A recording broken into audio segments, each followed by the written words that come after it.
Hi guys, welcome back to my channel. I'm colouring up this beautiful image, Spring Fairy Child, by the artist on the screen. Let's pop in and have a look.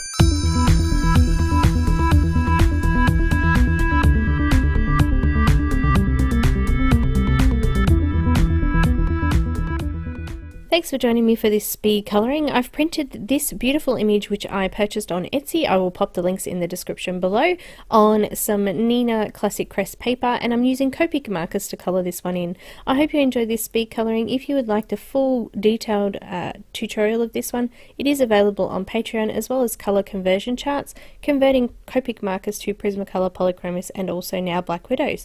If you're not familiar with any of my videos that I've done in the past, I have done full tutorials also available on YouTube here, so check out my channel and check out some other full videos that I do have.